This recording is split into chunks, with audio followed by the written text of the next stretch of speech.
Gapit na gapit.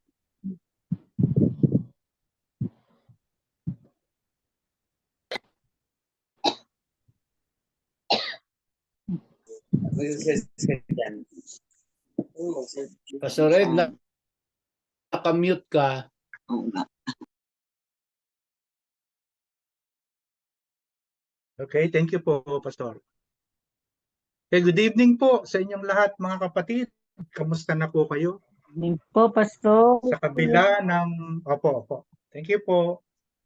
Sa kabila po ng mga kabisihan natin, itong papasok po na holiday season, naniniwala po ako na kayo po'y busy. Pero niloob po ng Diyos na tayo po ay magkatipon na magmuli upang ipagpatuloy yung nakaraan po nating tinalakay nung first Sunday of the month, na pinamagatan po natin na ang panalangin ni Jesus sa Ama in John 17. At loobin po ng Diyos na ito po ay sikapin po natin na matapos natin. At kung hindi naman po matatapos, loobin ng Diyos na ito po ay may pagpatuloy natin sa panibagong taon na ipagkakalob sa atin ng Diyos. Napakaganda po, kung ang bagong taon po na papasok, mga kapatid, ay sisimulan natin sa panalangin. Kaya tignan po natin, at lubos nating pag-aralan. Mismo po ang anak ng Diyos, walang iba kundi ang Panginoong Jesucristo, na maging isang kalarawan po ng bawat mananampalataya patungkol po sa pananalangin. Mas powerful po, kung meron tayong tinitignan na isang role model na magtuturo sa atin, kung paano po ang manalangin sa Ama. Okay, bago po yan, babasahin ko lang po yung from verse 6 to 26, Saka natin po lulundag na tayo doon sa pangalawang bahagi po na ating tatalakayin. At nais ko po na sama-sama tayong manalangin na may pagpapakumbaba sa oras na ito. Sige po, sama-sama tayong manalangin, mga kapatid. Dakilang Diyos na makapangyarihan sa lahat. Salamat po, aming Amang Banal, Diyos na buhay, makapangyarihan sa lahat. Sama-sama po kaming dudulog sa iyo sa pamamagitan ng panalangin na may pagpapakumbaba. Nagsusumamo po kami, Amang Banal, natulungan mo po kaming maging karapat-dapat sa oras na ito na dumulog sa iyo sa panalangin na may malinis na puso. At kung meron ka, Panginoon, na nakitang mga pagkakamali namin, kahinaan namin, na nagsilbing kasalanan sa iyong paningin at sa iyong pandinig, hinihingi po namin sa iyo ng kapatawaran ang lahat ng ito. Sa isip man, sa salita o maging sa aming mga ginawa na hindi nakapagdulot sa iyo ng kaluguran. Patawad po, o aming Amang buhay, banal, makapangyarihan sa lahat. Salamat po sa gabay at patnubay ng banal na Espiritu Santo na pinagkaloob mo sa amin. Kaya po sa gabing ito, Ama, muli mong bubuksan ang aming mga kaisipan, ang aming mga mata, at tulungan po namin na makita ang mahalagang kahulugang ito ng pananalangin ng aming Panginoong Hesukristo. Salamat po ipinagkakatiwala po namin sa iyo ang pansamantalang pag-aaral po namin ng iyong buhay at banal na salita sa pangalan ng Ama, ng Anak, ng Espiritu Santo. Ito po ang amin nagkakaisang panalangin sa oras na ito sa pangalan ni Jesus. Amen and amen. Ang panalangin ni Jesus, pagmamasdan niyo po, no, sa panahon na yan po, no, ang audience po, no, na nakasaksi sa pananalangin ito ni Jesus sa Ama, in John 17, ay walang iba kundi ang mga alagad.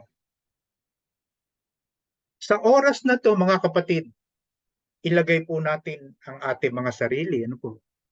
Ilan po ba tayo ngayon, no?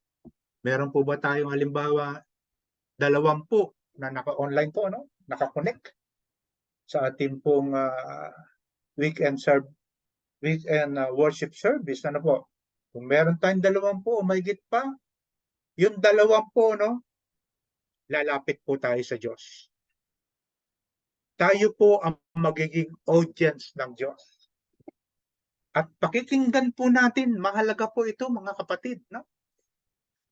Mahalaga na mapakinggan natin na para bagang ini-imagine natin na nandiyan po sa inyong tabi ang Panginoong Yesus nang siya po ay sa panahon na nanalangin at humihiling sa ating Amang nasa langit, mga kapatid.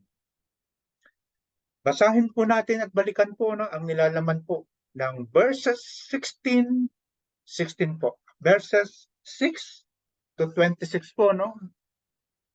Sabi po dito, no, sa mga talatang ito, sabayan niyo po ako, no? Kung kayo po ay may mga hawak na Biblia, English man o Tagalog, saan po kayo maalwan na nauunawaan niyo po ng lubusan, no? Madali ninyong unawain ang salita ng Diyos, ay tayo po ay may karapatan po, no? May kalayaan tayong hawakan ang inyo po mga Biblia. Sabi po sa mga talatang ito, ipinahayag ko na kung sino ka sa mga taong ibinigay mo sa akin mula sa sanlibutan. Sila'y iyo at ibinigay mo sila sa akin. At tinupad nila ang iyong salita. Ibig sabihin po, mga kapatid, sinunod ang salita ng Diyos ng mga mananampalataya. Okay, tuloy po tayo, no? Verse 7, alam na nila ang lahat ng ibinigay mo sa akin ay mula sa iyo. Dahil ibinigay ko sa kanila ang mga salita. Salita, ang magandang balita, ibinigay mo sa akin at tinanggap nila. They accept. Natitiyak nilang ako'y tunay na galing sa iyo at naniniwala silang ikaw nga ang nagsugo sa akin. They accept the word of God and they believe. Verse 9. Tingnan niyo po, at present time po, intindihin natin mga kapatid, mga minamahal ko pong mananampalataya. Tingnan niyo po yung ginagamit na word ng salita ng Diyos. Idinadalangin ko sila. Ngayon po sa oras na to, mga kapatid, imagine niyo po kung gaano kabuti ang Panginoong Yesus. Hindi po siya nagpapabaya. Idinadalangin ko sila, hindi ang sanlibutang ito ang idinadalangin ko, kundi ang lahat ng ibinigay mo sa akin, sapagkat sila'y sa iyo. Ang lahat ng sa akin ay sa iyo at ang lahat ng sa iyo ay sa akin. Dalawa po, tingnan niyo po yung daliri ko, no? Isa, dalawa. Okay, at naluluwalhati ako sa pamamagitan nila. At ngayon, ako'y papunta na sa iyo. Tingnan niyo po ang mga prayer requests and concern petition po ng ating Panginoong Hesukristo sa Ama. iniiwan ko na ang sanlibutan ito, ngunit sila ay nasa sanlibutan pa, Amang Banal. Ingatan mo po sila sa pamamagitan ng kapangyarihan ng iyong pangalan. Ang pangalang ibinigay mo sa akin upang kung paanong ikaw at ako ay iisa, gayon din naman sila'y maging isa. Habang kasama nila ako, tingnan niyo po ang puso ng Diyos. Habang kasama nila ako, iningatan ko sila sa pamamagitan ng kapangyarihan ng iyong pangalan. Ang pangalang ibinigay mo sa akin. Ganyan po ha, iniingatan, pinangalagaan ko sila. At walang napahamak sa kanila maliban sa taong tiyak na mapapahamak upang matupad ang kasulatan. Ngunit ngayon ako'y papunta na sa iyo. At sinasabi ko ito habang ako'y nasa sanlibutan pa, upang mapuspos sila ng aking kagalakan. Naibigay ko na sa kanila ang iyong salita at kinapuutan sila ng sanlibutan sapagkat hindi na sila taga-sanlibutan tulad ko na hindi taga-sanlibutan. Hindi ko idinadalangin kunin mo sila sa sanlibutan. Tingnan niyo po ang panalangin ni Jesus, kundi iligtas mo sila sa masama. Hindi sila taga-sanlibutan, tulad ko na hindi rin taga-sanlibutan. Ibukod mo sila. Pagmasdan niyo po yung salita ng Diyos. Ibukod mo sila para sa iyo sa pamamagitan ng katotohanan. Ito po ang salita. Katotohanan, ang salita mo, ang katotohanan. Kung paanong isinugo mo ako sa sanlibutan, gayon din naman, isinusugo ko sila sa sanlibutan.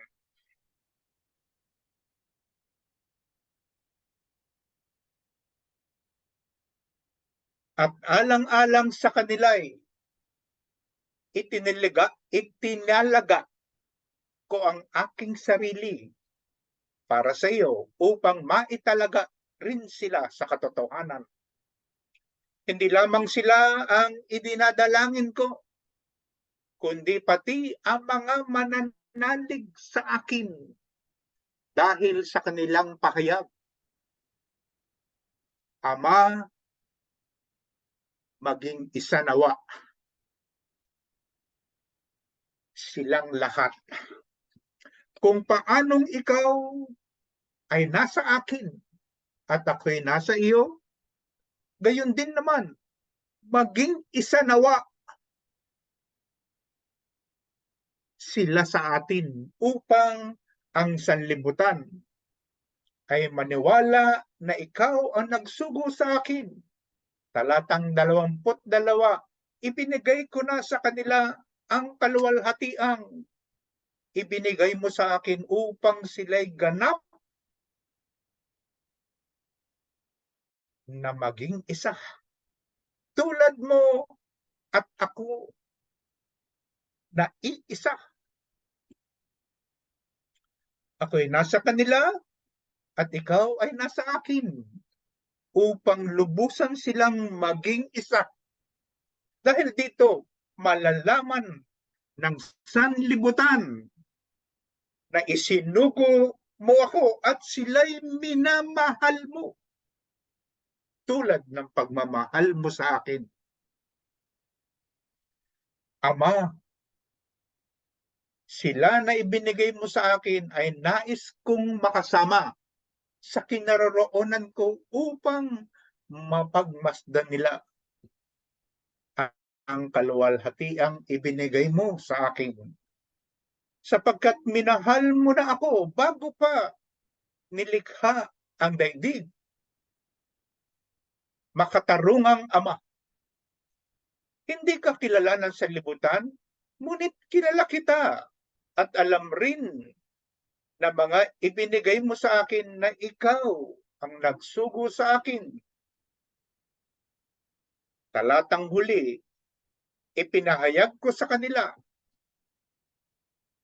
kung sino ka at patuloy ko itong ipahayag upang ang pagmamahal mo sa akin ay manatili sa kanila at ako ay manatili rin sa kanila.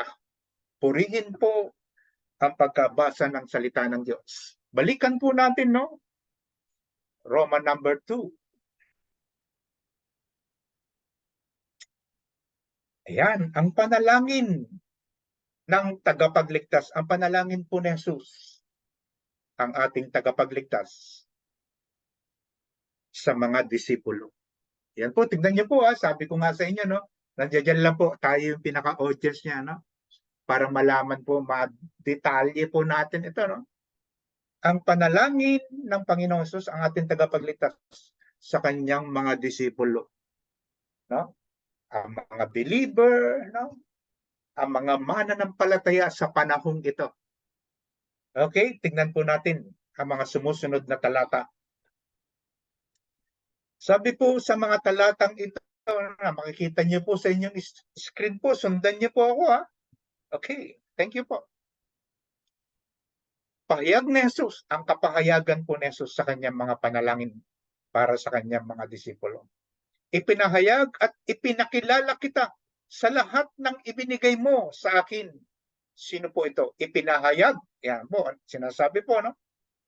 Ipinahayag ko na kung sino ka sa mga taong ibinigay mo sa akin mula sa sanlibutan, sila'y iyo. At ibinigay mo sila sa akin at tinupad nila ang iyong salita. Okay, ha? Tingnan niyo po yung personal na pakikipagkaisa po natin sa Diyos. Tingnan niyo po, ha? Binanggit niya po yun sa mga susunod na mga talata. Okay, alam na nila ang lahat ng ibinigay mo sa akin ay mula sa iyo, Ama. Ipinahayag ko na sa kanila kung sino ka. Sino ka at patuloy ko itong ipapahayag upang ang pagmamahal mo sa akin ay manatili sa kanila at ako ay manatili rin sa kanila. Okay, makikita niyo po, ang salita po nakikipamuhay, ha? Nakita niyo po sa John chapter 1, makikita niyo po kung paano siya nakipamuhay, no? Sabi nga po doon sa pahayag na yan, wala po sa screen niya, no? Sabi niya, ang salita ay nagkatawang tao at nakipamuhay sa piling namin. Ang sabi po ni Apostol John. Okay? Verse 26, ipinahayag ko sa kanila kung sino ka. At patuloy ko itong ipapahayag upang ang pagmamahal mo sa akin ay manatili sa kanila at ako ay manatili rin sa kanila. Okay, tingnan niyo mga kapatid, ang nananatili sa salita ng Diyos ay nananatili sa Panginoon. Kaya po, kung patuloy po tayong nananatili sa salita ng Diyos, mga minamahal kong kapatid, kung paano natin isinasabuhay ang salita ng Diyos, nangangahulugan po na nananatili tayo sa piling ng Diyos. Mga kapatid, tignan niyo po ang sinasabi ng salita ng Diyos. Ang salita ay Diyos at ang Diyos ay salita. Kaya kung nananatili tayo sa pag-aaral at sa presensya po ng salita ng Diyos, ay nananatili po tayo sa Diyos. Mga minamahal kong kapatid. Ibinigay ko sa kanila ang iyong salita. Salamat sa Panginoon. Di po ba?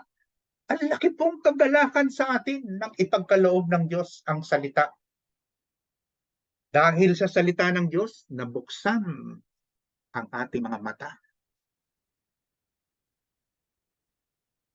Nakita natin at napatunayan po na tayo'y makasalanang tao. Sa dalawang talata pong ito, tignan po natin, dahil ibinigay ko sa kanila ang mga salitang ibinigay ng Ama kay Jesus. Nang ibigay ni Jesus, no? Nang ipangaral ni Jesus sa tao ang salita. Ano po naging reaksyon ng mga pinili at tinawag ng Diyos? At tinanggap nila ng buong puso. Kung nagpapasok, Bakit? kung naglalabas dyan, Bakit po? Sorry po, kapatid ha, may nagsasalita po, no? Okay. At tinanggap nila sapagkat, ano po, natitiyak nilang ako'y tunay na galing sa iyo, o aking Ama, para maliwanagan niyo po, no? At naniniwala silang ikaw nga ang nagsugo sa akin.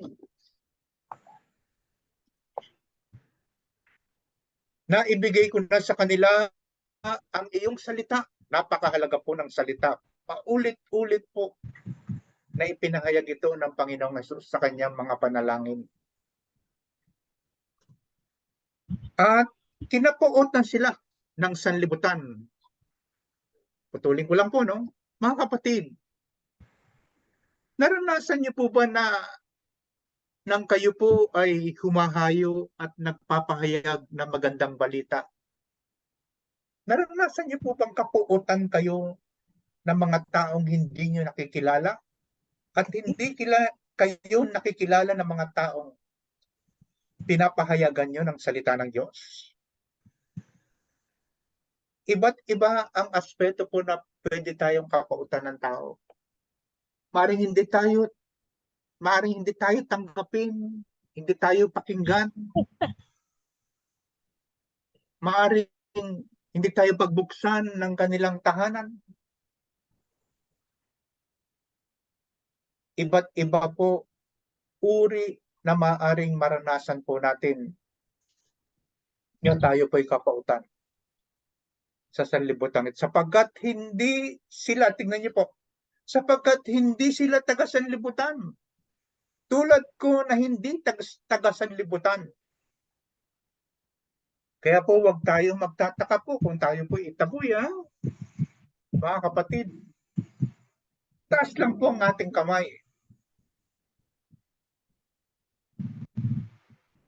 Wag pong sasama ang ating kalooban kung tayo kapuotan na sanlibutan.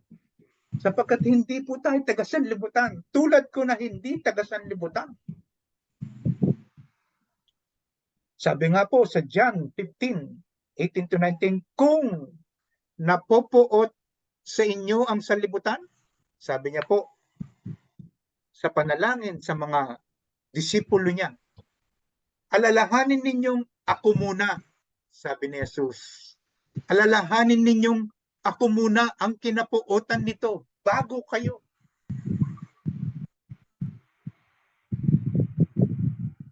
Kinapuotan po muna ang Panginoong Jesus bago ang mga disipulo, ang mga mananampalataya. Iinom lang po ako sandali ng tubig.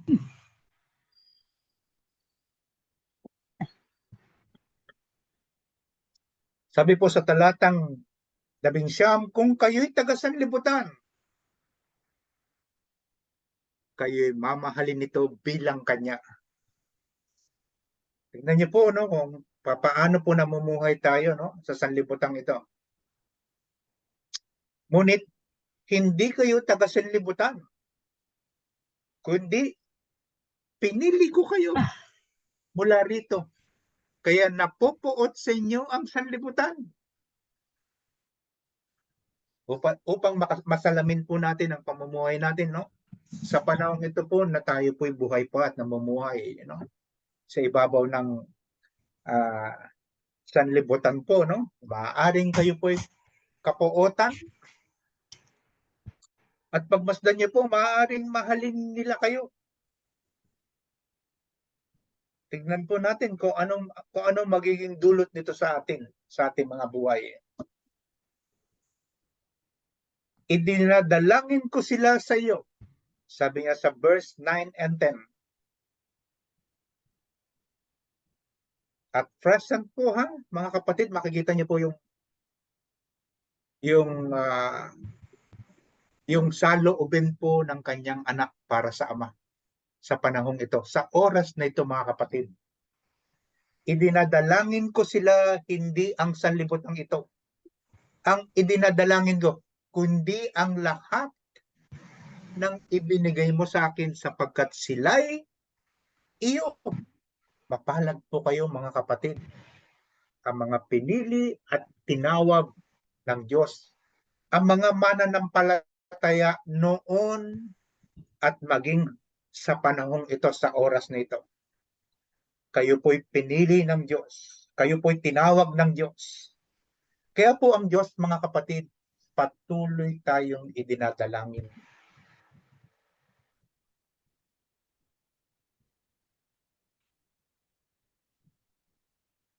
Ang lahat ng sa akin ay iyo, at ang lahat ng iyo ay akin. At naluluwalhati ako sa pamamagitan nila. Tingnan niyo po mga kapatid, ang kaluwalhatian ng Diyos Anak ay nasa sa inyo po mga kapatid. Nasa atin ng mga mananampalataya. Kung tayo po halimbawa ay nananalangin ng 3 beses kada araw, yan po ay kaluwalhatian ng anak at kaluwalhatian ng ama. Mga kapatid, kung tayo po ay nagbabahagi ng kanyang salita, nagsishare, tuturo ng kanyang salita, naluluwalhati po ang anak at ang ama ay naluluwalhati rin. Mga kapatid, yan po ay kaluwalhatian ng Diyos. Amen. Panalangin na may kalakip na pag-iingat. Tingnan niyo po, no? Panalangin ni Jesus na may kalakip na pag-iingat. Paki-mute lang po doon sa inuubo po. Narinig yung ubo mo.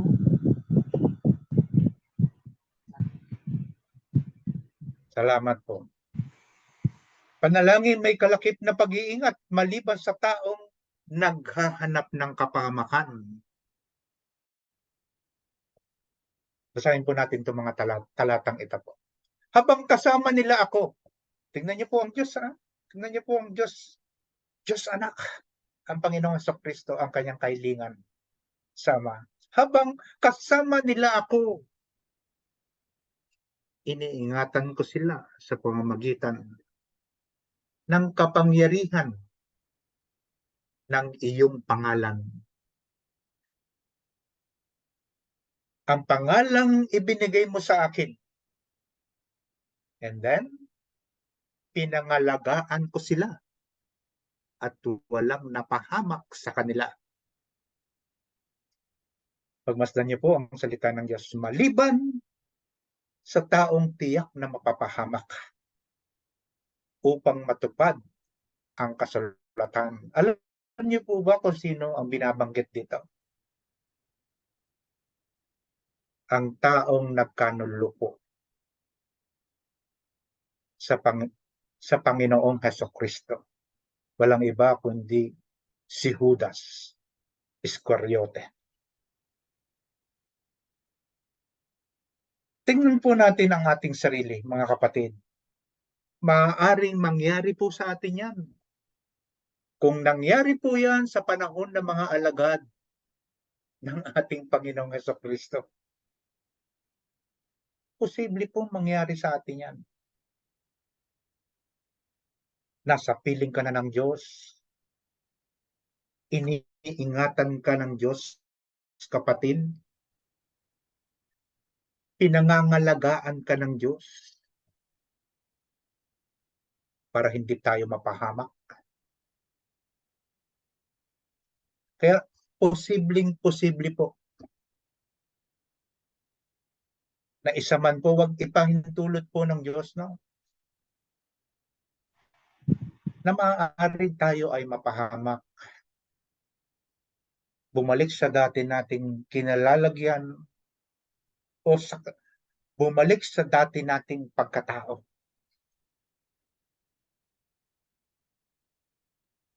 Na malublob tayo sa kasalanan. Marami pong nangyari yan. Mga kapatid, kaya po isinasalamin ng panalangin ito ni Jesus na wag pong mangyari sa atin. Basahin po ulit natin ang habang kasama nila ako, iniingatan ko sila sa pamamagitan ng kapangyarihan ng iyong pangalan.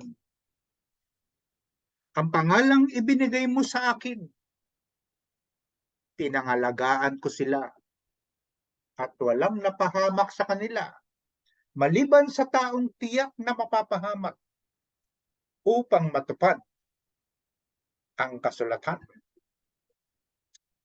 Ang sabi po ng Panginoong Hesukristo, ako'y bumaba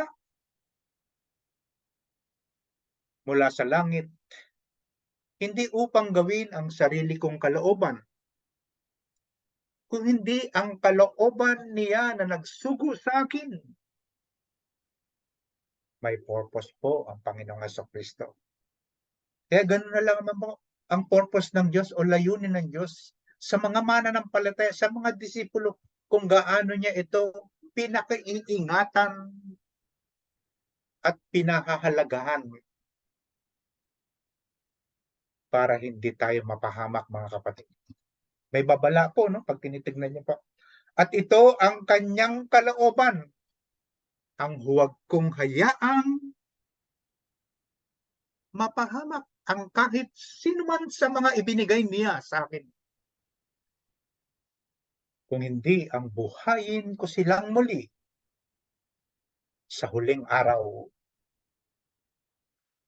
Hallelujah.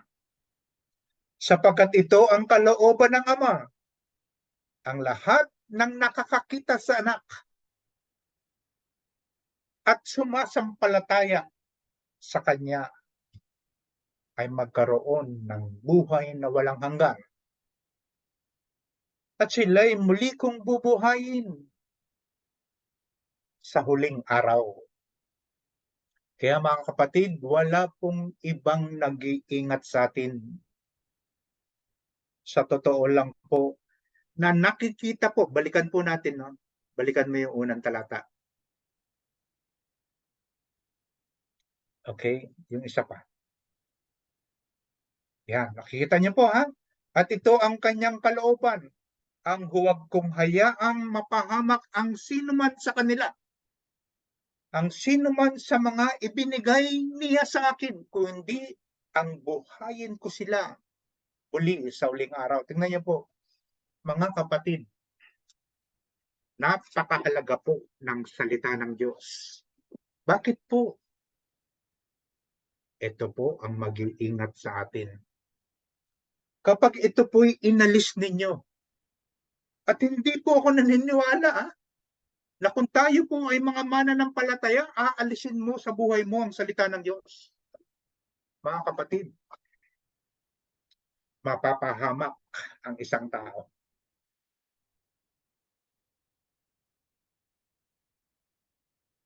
Sapagkat ang salita po, mga kapatid, ang nagbibigay buhay sa atin.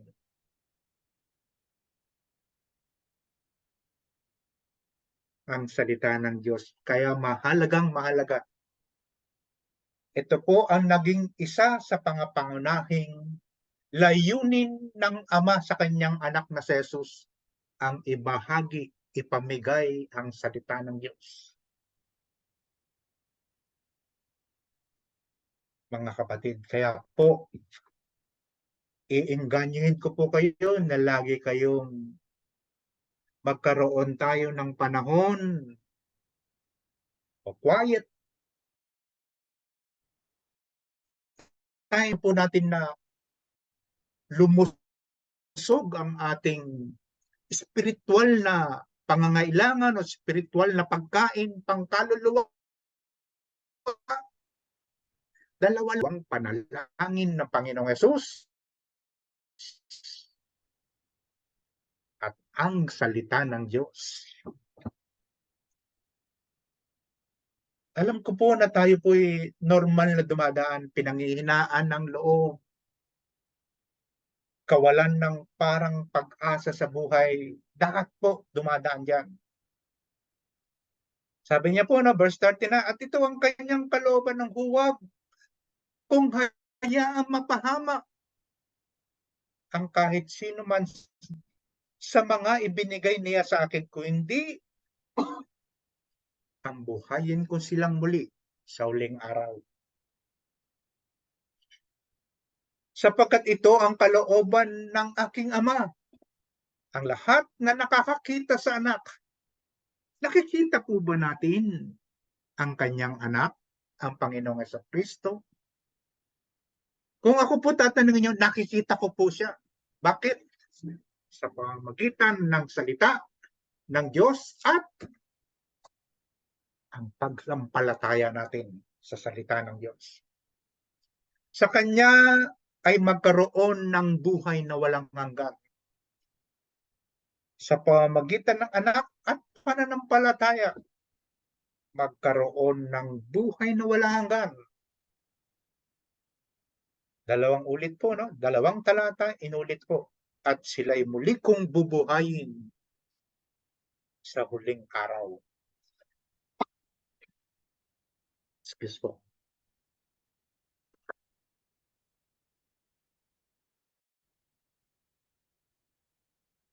Next. Number 5. Siya ang nagtalaga upang pakabanalin. In verse 19, kung naaalala niyo po, no? Na tayo po pinili ng Diyos, no? At alang-alang sa kanila ay itinalaga ko ang aking sarili para sa iyo, upang maitalaga ko rin sila sa katotohanan. Next. Tignan niyo po, no? Ang salita ng Diyos po, no? Lagi ko pong itinataas sa inyo ang Biblia, ang salita ng Diyos. Si Jesus ang nagpapabanal sa mga tao. Si Jesus ang salita, ang may akda ng ating pananampalataya. Sabi po diyan sa Hebrew chapter 2 verse 11, si Jesus ang nagpapabanal. Ang salita po sa mga tao. Ang kanyang ama at ang ama ng mga taong ito ay iisa. Kaya't hindi niya ikinahihiyang tawagin silang kapatid.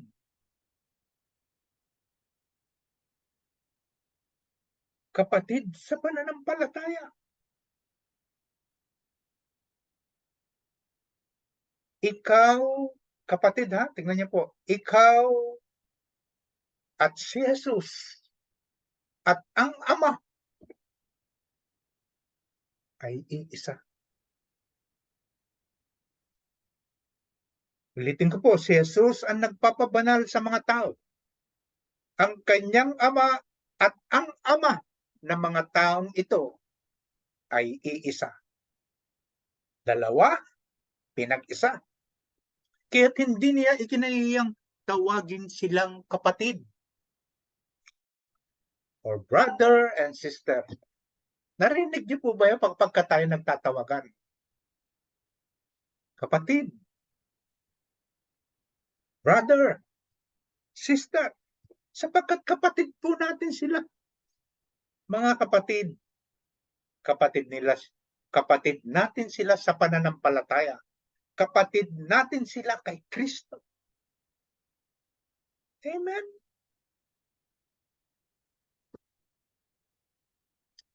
Number 6, idinadalangin ko sa iyo ang mga isinugo mo sa akin. Tingnan niyo po sa mga panalangin ito ni Jesus, walang pagkukulang po ang Diyos. In verse 18, kung paanong isinugo mo ako, ang Panginoong Jesus mo ang binabanggit, no? Kung paanong isinugo ako ng Ama, ang anak sa sanlibutan. Gayon din naman, ang mga mananampalataya, ang mga pinili ng Diyos, ang mga naniniwala sa Diyos, gayon din naman, isinusugo ko sila, sabi po ng Panginoong Jesus, isinusugo ko sila sa sanlibutan.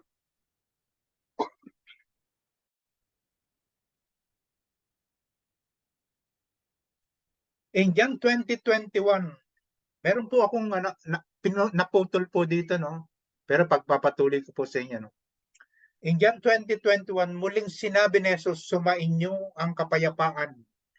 Sabi niya po sa kanyang mga alagad. Kung paanong isinugo ako ng Ama, isinusugo ko rin kayo.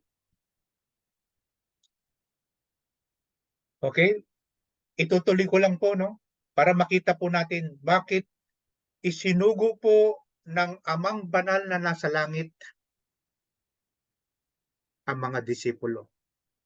Bubuklatin ko po itong Biblia ko, wala po sa inyong screen, mga kapatid. In John 20:22, tuloy lang po natin, no?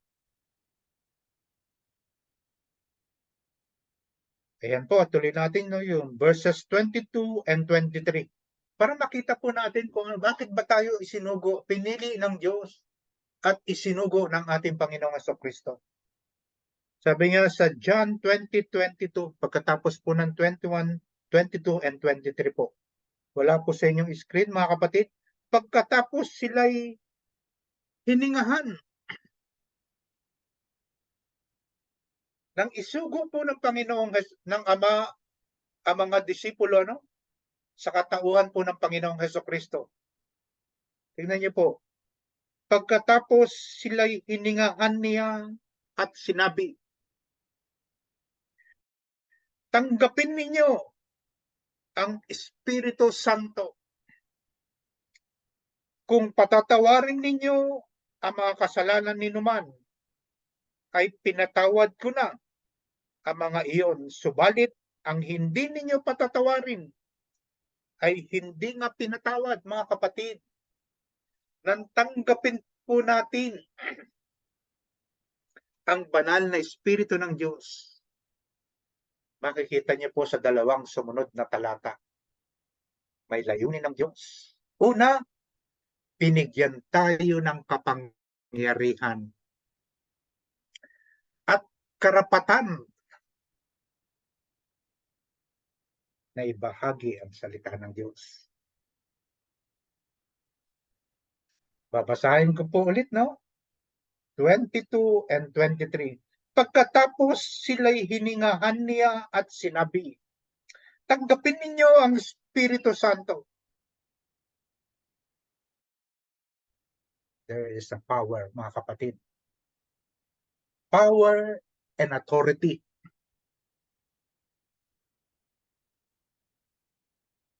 Tuloy lang po, kung patatawarin ninyo ang mga kasalanan ninuman ay pinatawad na ang mga iyon. Subalit, ang hindi ninyo patatawarin ay hindi nga pinatawad. Pinagkalooban tayo ng kapangyarihan at authority ng Diyos. Mga mananampalataya. Ito po ba'y, magtatanong lang po ako,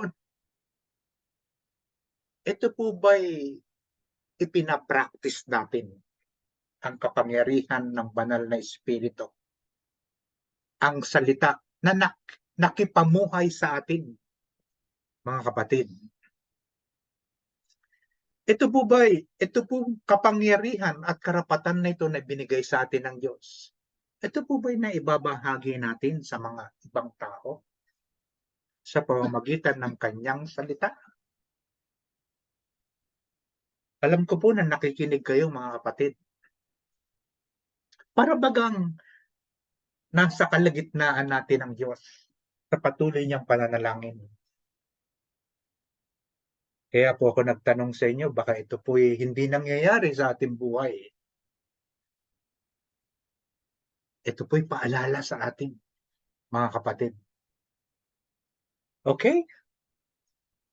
Tuloy po tayo, mga kapatid. Ang kahilingan ni Jesus, verses 11, 13, and 15. Sumobra na po ako, no?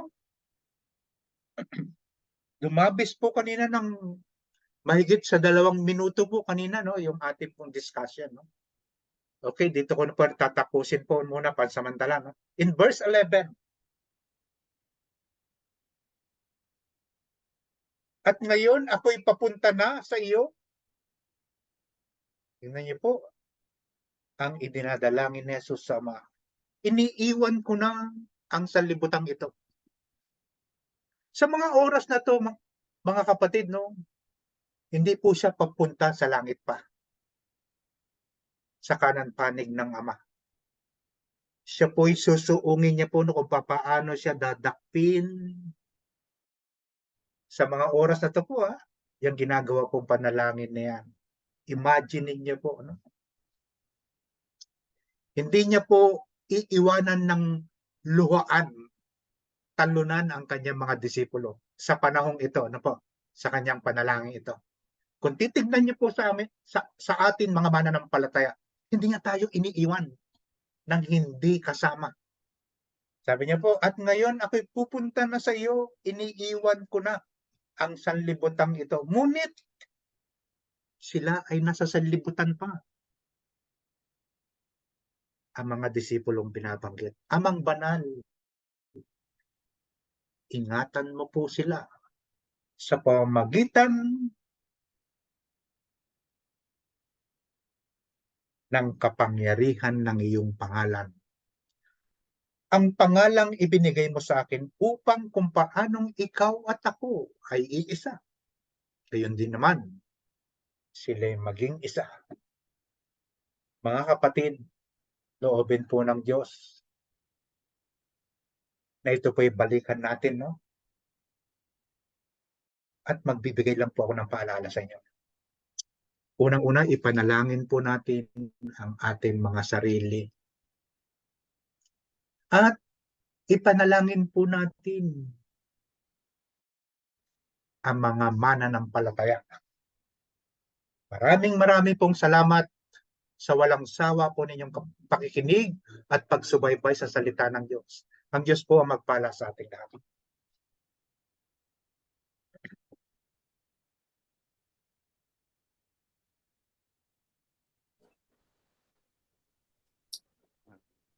Good evening po muli. Tayo po ay magsasara sa panalangin sa gabi ito.